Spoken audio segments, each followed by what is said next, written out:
games, had the third most completions in football, the fourth most passing yards, and the fifth what's called air distance, like how far did the pass travel. So he wasn't dinking and dacking when he got Amari. Yeah, he was. Because guess what? Top five. Those are top five stats. Hold on. Did you notice that over the last 8 games when he got Amari Cooper, that Zeke Elliott had 55 receptions? Now, was Zeke catching go routes? Was he catching bang eights? No. Check down, screens, dump downs. That's what he was catching, Skip Bayless. So this notion... What did he catch against Detroit to beat the Lions in game number 3? Thank you. You know what? What was it? He said, Jerry, you see my value? I can get down the field and catch the ball. Thank you, Skip. I'm glad you brought that. I forgot that Zeke could catch the ball down the field. He Thanks was, for bringing that he up. was Amari Cooper for a while. Yeah. I was at the Thursday night game where they beat the New Orleans Saints.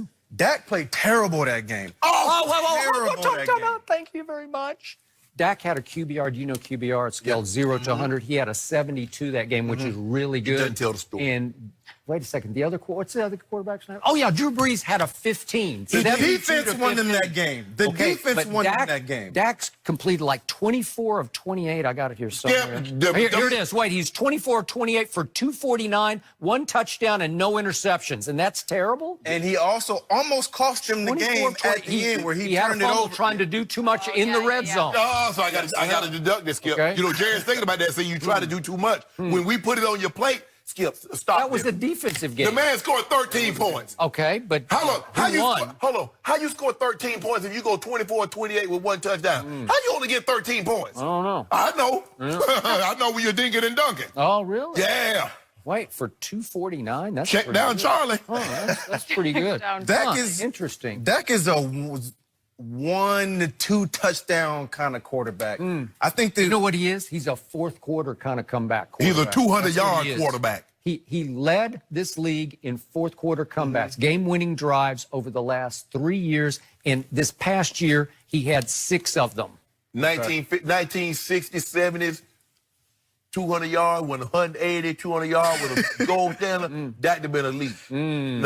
Now you need to be throwing for 300. And he can't do that often enough. especially to get to the Super Bowl, you got to be able to push the ball down the field. Down the field. And we saw them get beat in the playoffs by a defense that was not playing good football all season. Interesting against the defending Super Bowl champ Eagles in the fourth quarter of the second game at Jerry World.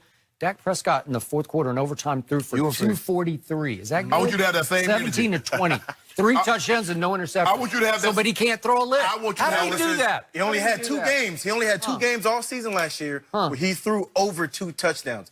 He had 10 games where he had either 0 or 1 touchdown last year. And he had 9 games when he had 200 yards or less. When did he do that? Well, those all came early before he had Amari. That sounds like another quarterback that played, that won the division and won a playoff game, throwing for 200 and doing something big in the fourth quarter. I forget his name. Skip, what's his name, Skip? Forget his name. All he does is, you came over and had a song about it. All he does is win, win, win. Yeah. Oh, I didn't write it. Oh, yeah, you gave that was you. That's all you do.